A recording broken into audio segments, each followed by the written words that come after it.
guys, today I am so excited because I want to share with you our recipe for cucumber avocado salad. Alright, let's get started.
A slice of cucumber, onion, cilantro, and of course, tomato and avocado, all in one.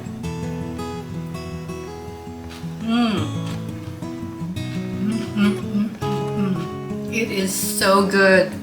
I bet you this will be one of your favorite salads from now on.